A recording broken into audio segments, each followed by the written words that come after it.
this man right here is a legend. You know, years ago when Love Park became a thing, that man, Jimmy Gorecki, Norristown's own, started. Jimmy! Thank you. Jimmy, what do you say, buddy? I'm excited to be here. I'm excited that you can bless my household every morning. Your voice, your visual presence, your aura, the team here. I'm just psyched to be here. Oh my God, dude! I mean, you can. First of all, we've talked many times. Yep. You've been on the show. You've been on the whole thing. That is an amazing piece. It looks great on you. Fantastic. Thank you so much. Yeah, I got it right prior to the launch of the uniforms at the Eagles team shop. I had to leave with it. Well, what was it like? So let's start recent, okay? Yep. All right, and then I want to get into your history. Yeah. What was it like, all right, you doing a collab with the Eagles? Like your favorite team, your boyhood team, Jimmy G. It's still something I can't quite wrap my head around, and it's a trip that it happened. The whole process of it, I dedicated the last 2 years of my life to it.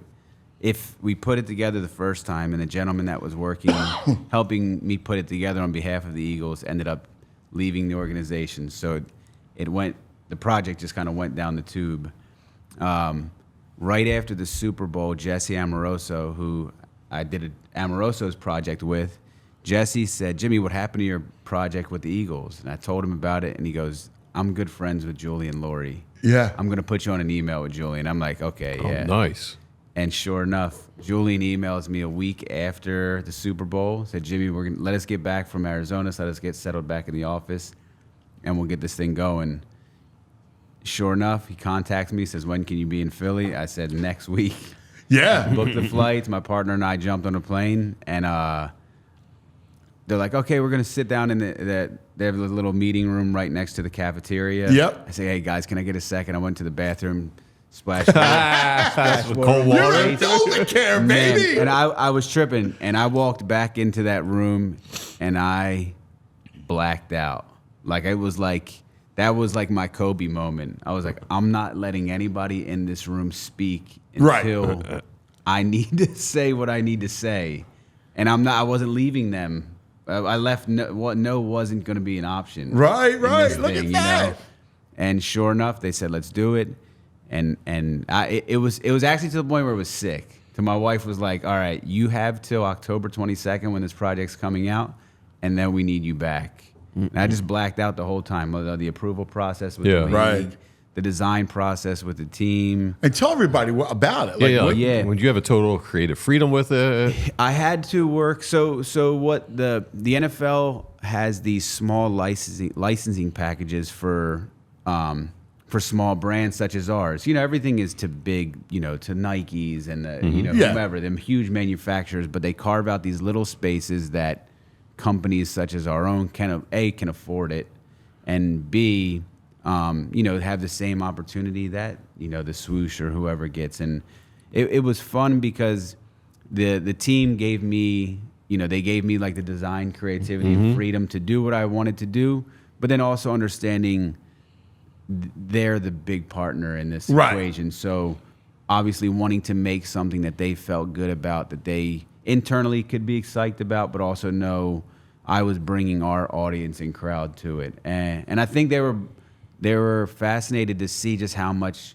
crossover there is between the streetwear fan, the skate fan, the artists. All of these worlds are so interjected, and obviously for a city like Philly, it's like it's far more intertwined than what they realize. Dude, I was about to say this because it makes so much sense, right? Like, I think people always thought that there was a gigantic chasm. No, it's right man. between the skater, the street artist, streetwear, and sports. Like that sports was somehow more mainstream, right? Yeah. But in Philadelphia, it's completely different, right? Dude, when this came out, I got the Nocturnal store. I live near the Nocturnal skate shop. Back in the day, British Robbie. I don't know. Yeah. Matt's one of my closest friends. Yeah. So Robbie's British the man. Robbie sends me a text. He's like, Gorecki stuff is at the store, man. He sent me money. He's like, you got to go down and get me some sweatpants and stuff. Yeah. Man, Robbie's, that was my old head. Yeah. But all of it, man, you know, we all live and breathe the same stuff. We're all inspired by the same things here. Exactly. When the teams are doing good, everyone's psyched. When the teams are doing bad,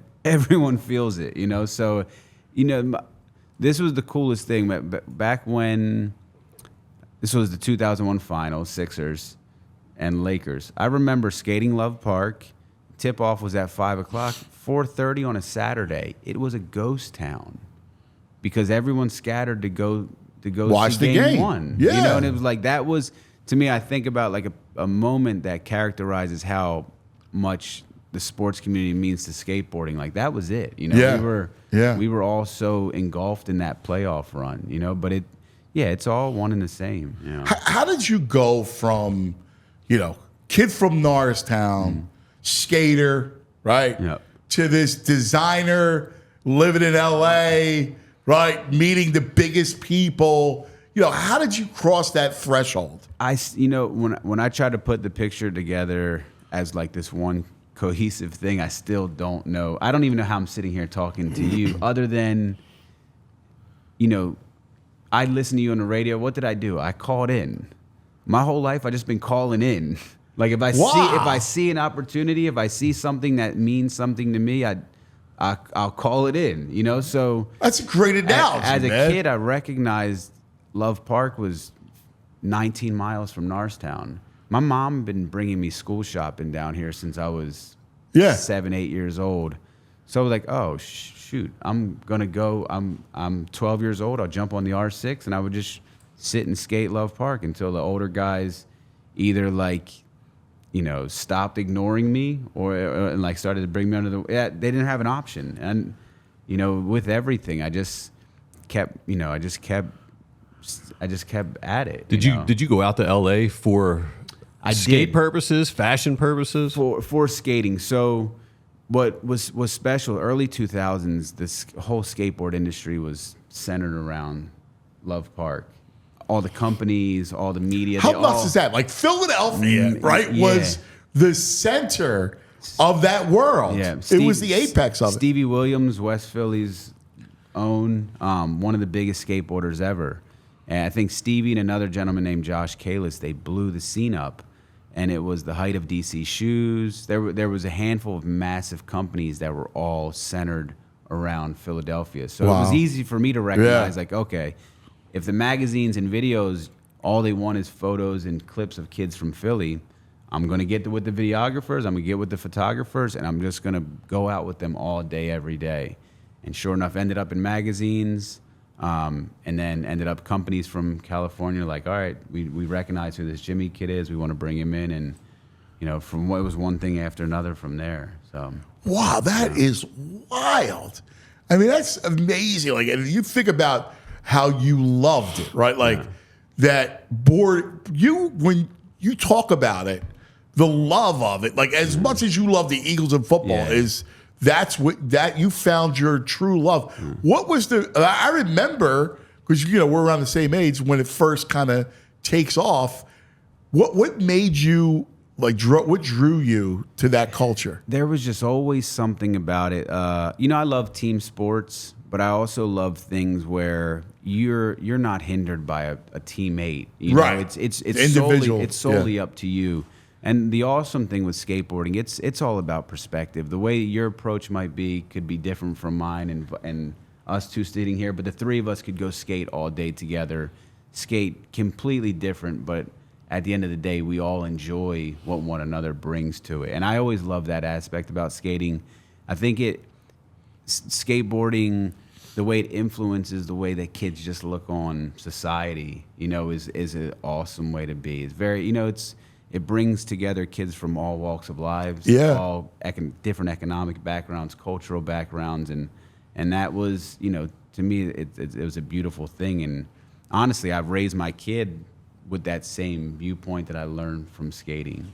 Well, it's expression, right? Like, exactly, yeah. I mean, you know, we talk about art form, and art is movement is art, right? So you want to talk about expression, it doesn't get more creative than that. And it's all subjective, Yeah. like what you think could be cool, someone else might not see the beauty in it, but then someone else, it's a really, Sure. really cool thing.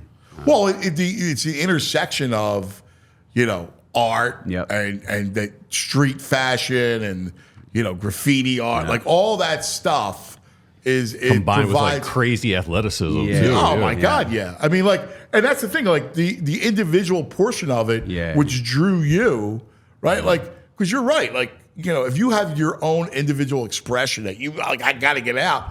That's the perfect arena for it, and you have to have that thrill, right? That danger, thrill seeker. Yeah, I was scared to death as Right, a like kid. like when you're skating over railings, and tell us about some of the more hazardous attempts. I mean, yeah, I'm fortunate. I've only had one minor injury in my career, but I definitely have hung up on rails or slipped and whopped my head, and we kind of learned how to fall out of these things, and it's a certain agility. It was almost like cat-like skill. Yes, yeah. But yeah, I mean, you're like a cat. That's exactly right. I'm thinking the same you thing. can drop a cat and it somehow lands back exactly. on its feet. That's you, man. You're cat man. Yeah, He's a now cat I guy. He's a feel it. cat guy. Yeah. You are. At 42 now, I feel it. I gotta spend a little bit more time stretching and a little bit more time in the gym. But fortunately, it's yeah, and maybe that was thanks to other sports I played growing up. I had my legs were a little bit firmer underneath me and stuff. But yeah, I feel it now for sure. Hey, can I ask, for us who don't skate, what made Love Park so special?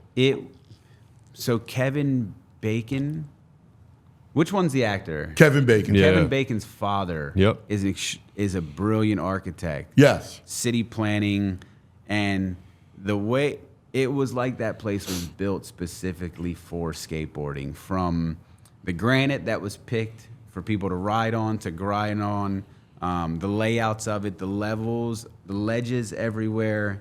It's still to this day when I think back on it, it was by far the best kind of plaza style skateboarding spot within a city, Sure. And then listen, Philadelphia period, right? The architecture of Philadelphia and Center City and City Hall, which is, so distinct and really so beautiful. It fits perfectly as a backdrop to have Center City and City Hall is awesome. So for years, you just went back and forth. And some would argue City Hall, the initial design there, was better than Love Park. You could just go back and forth. If the cops kicked you out of here, you go to City Hall. They kick you out of City Hall, you go back to Love Park. Was it a constant cat and mouse with the cops? It was, yeah. And, at times it was ridiculous. There'd be motorcycle police. They drive the Broncos up, and there's undercovers. There were, at moments, it was we made people feel safe walking through here. Right, yeah. There's no, there's a lot of the ills that we see nowadays. None of that existed in there. If it did, it was self-governed. It's still, it's still a heartbreaking thing that, it wasn't celebrated, and they didn't rally around it, because it was bringing kids from all over the world to move here. Yes. The amount of money these skate companies and media were investing in Philly was you would be crazy. It's interesting, right? To reject that. Time has a way of kind of unveiling truth. Yes. Right? 1,000%. And so counterculture, because something's counterculture, there's automatically a bias, right, against it.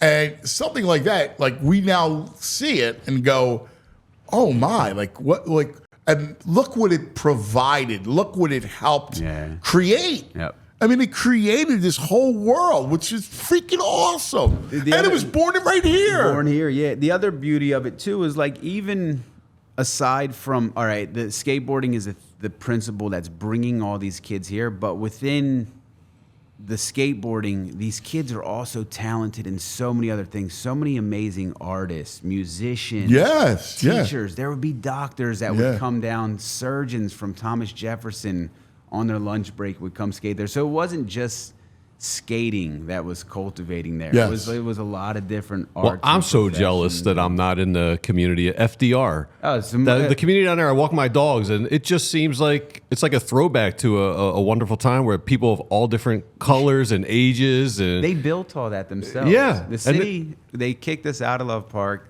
They set up a bunch of little cement ramps that were like super makeshift. And then over the course of, I mean, that went up mid-90s. Yeah. So now we're talking almost 30 years later. And that place is like a work of art. And Yeah. they have festivals, and there's Yeah. bands playing all the time. It's Yeah. a great scene. Lakes. Yeah. Yeah, it's incredible. Yeah, it really is. Hey, what do you got for us, buddy? So I know you had asked me to bring some stuff. I just jumped on a red eye Saturday night, threw some stuff in my carry-on, and you know, you were asking me about the brand, and I think about all these collaborations and whatnot.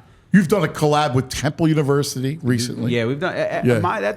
You said it right. This city has. I didn't, and it dawned on me. I was like, wow, the city really is my muse. Yeah. You know, as of the last 5 or 6 years.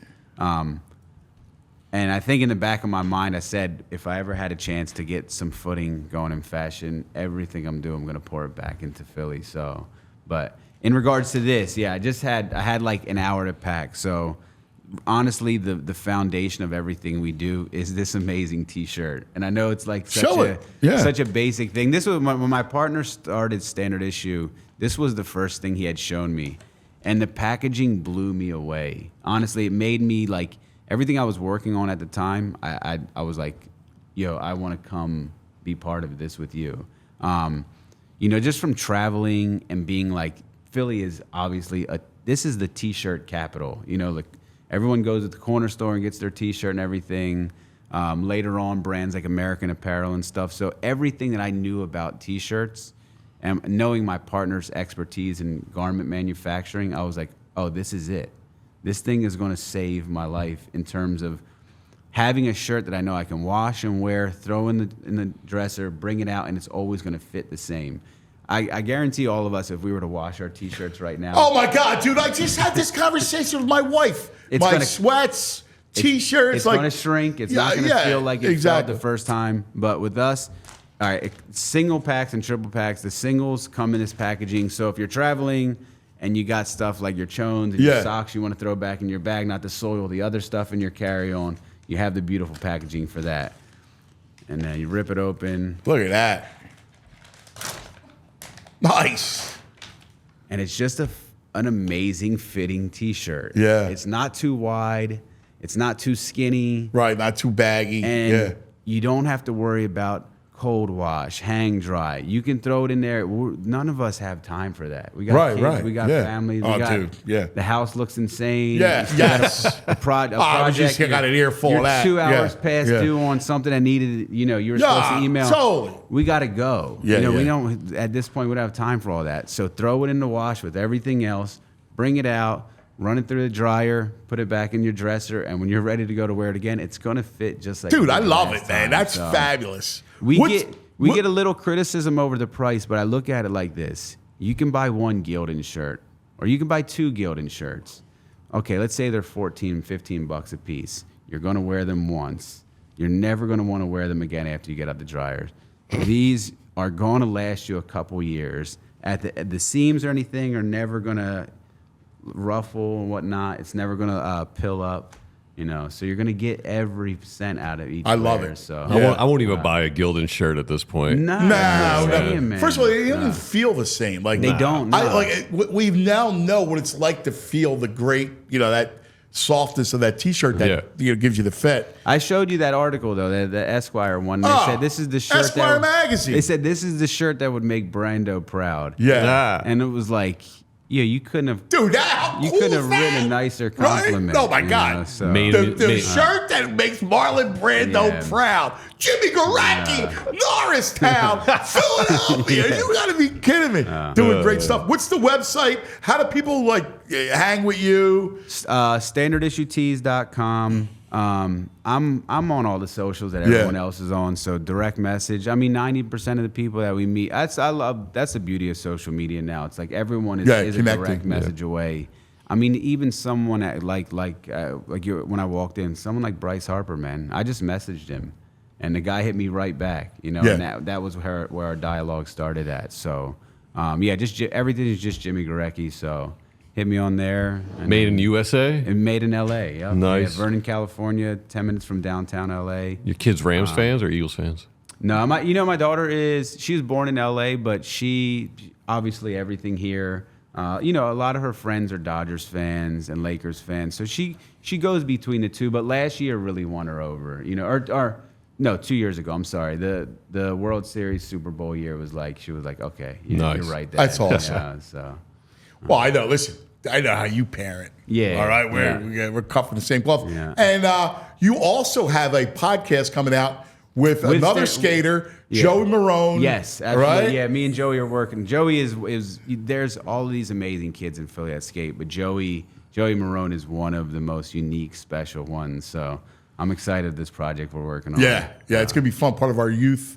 It's going to be part of our youth sports Yo Kid Nice. Extreme. Jimmy's going to head up the Yo Just Kid trying to Extreme. teach Sweet. kids and educate them on how to get their careers started, whether it's skate, whether it's art, whether it's sports. It's like we didn't have these tools coming up. You know, we didn't. You know, we were lucky if we had a couple old heads take us under their wing. We really had to learn things on the fly, and it's like now these kids, there's more tools and stuff. So anything we could teach them in terms of not burning bridges, you know, and making Of course, most of it. yeah, You know, man. And no one told me that. All as a those kid great growing life up, lessons, you dude. know, so- No, you're right. That means success. Yeah.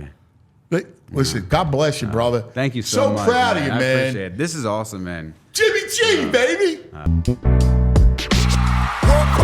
We all silly like the mayor.